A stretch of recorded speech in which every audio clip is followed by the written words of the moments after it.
designer.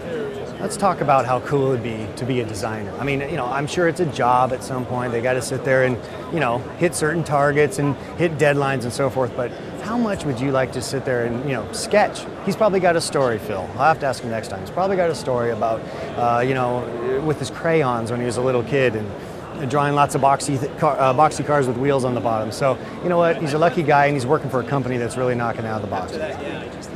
Next up, ladies and gentlemen, is the man of the hour. Been the man of the hour at Hyundai for some time now. Ladies and gentlemen, I'd love to introduce you to John Krafcik. Hey, James, how are you, man? I'm living the dream, thanks. Good to see you. Welcome. You are, aren't you? Oh, looks like you've been up since 3 o'clock. Is that right? Oh, man, is the makeup letting me down already? A little more vising. I'm kidding you.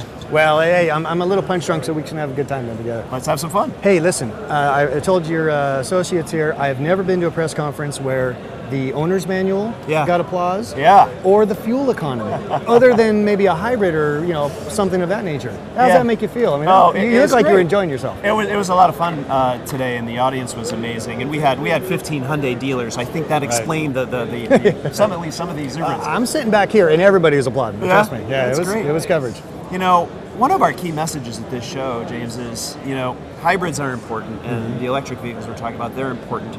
But if you go out and look at any analyst point of view on how big that segment of the market's going to be, they're saying 10, 15%. J.D. Power says 7. Yeah, I've seen that. So if that's the case, then we thought we really need to focus on the internal combustion engine and wringing the last bit of efficiency out of that thing. Right. Really, what folks are seeing now more than ever is we're putting diesel kind of technologies into our gasoline powertrains, higher compression ratios. This car doesn't have direct injection. It will someday. The Sonata does. Took one of my questions there. Right. Thanks a lot, John. There we go.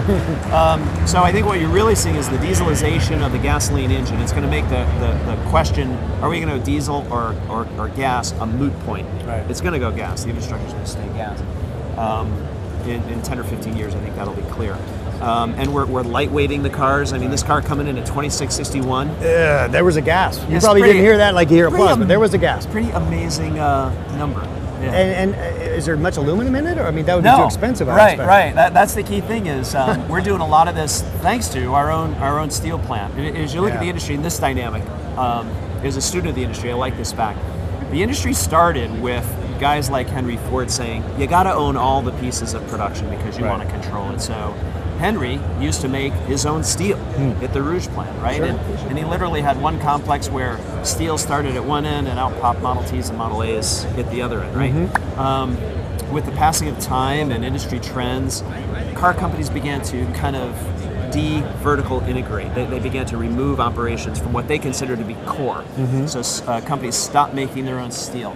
Companies stopped making their own transmissions. Some companies have stopped making many of their own engines and outsourcing design. We've taken the different perspective at Hyundai, saying, if it's important to the car, we need to control it, and we want to do it all. So we've got our own steel plant. It's kind of retro of you, isn't it? It's a retro idea, but it's a good one. Every great idea has already been thought. Someone had that point of view. So we're kind of taking that approach here and going back and doing all the important parts of the business ourselves. Even to the point where, if you look at our advertising and marketing, which tends to get a lot of praise, we've had our own in-house agency. It's one of the best-kept secrets in the industry, a little agency dedicated to Hyundai called An Ocean for the last 18 months. Guys, and they're doing some of the best work, I would argue, in the entire industry. Great group.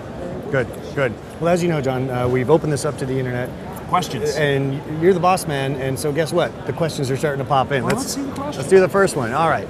Question is, maybe I missed it, but what is the 0 to 60 performance of the Elantra, and will you be offering any other motor options? Wow, great question. So here's the deal on 0 to 60, my personal point of view.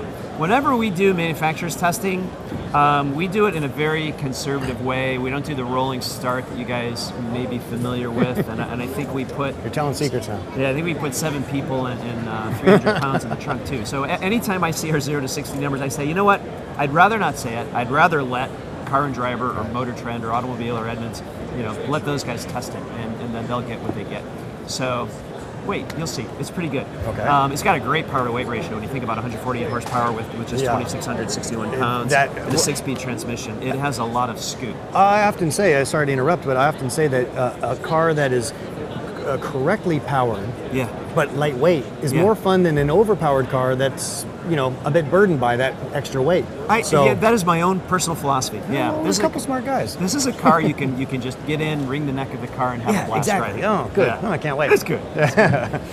And then other engine options. Anything coming down the road? Oh yeah, other engine options. So, boy, this is a tough one because I know the answer to this, and I really shouldn't share it. So, I'm gonna have to say that we're launching with this focused single powertrain, and we may have other powertrain variants in the future that will make car enthusiasts smile. I'm gonna leave it at that, James. I've known this guy a while. He said the same thing about the Sonata. And now we have a Sonata Turbo. Now, I'm just making this up. Well, no, hold on. I don't want to raise expectations. Okay, I'm doing that. This is me talking, not you. All right. Okay. But something performance-minded, so that's a good thing. Indeed. All right. Yeah. Turbo's all me, ladies and gentlemen. He did not say that. I go on record. All right, another question's coming in here. Yeah. Will the 6-speed manual be available on all trim levels or only the base model? We're launching with, I believe the number is 7 buildable combinations, because we know where a lot of the focus and demand for this product is going to be out the start. And unfortunately, I mean, you guys know I'm a big-time car enthusiast, and I would love to put a manual on every iteration of our lineup. But it doesn't pencil all the time, huh? The thing is, why you can't get it to pencil is because there are remarkably small percentage of us interested in that combination. Yeah. And what's impossible in our production system, our distribution system, is it turns out dealers just won't order those cars because when they do, they tend to sit for a very, very long time. Right. And because of our production pipelines with parts coming from all over the world, even though we're made in the U.S., we have parts coming from around the world, as you might imagine. It's just very, very difficult to do it that way. Right. So we're launching with manual transmission on the GLS model for now. This is another one where I can say, there's more coming. And I'm not going to guess this for time. details. Well, I'm looking forward to wringing the neck of that GLS. We'll wring the neck of the GLS manual transmission. Who would have ever thought about wringing the neck of a compact car? But this is a neck wringing. This is the time. Oh, good. Ooh, John Krafcik says it. I believe it. Okay, another question coming in from Dima. It says, hello and thanks for the presentation. So that's a nice way to start.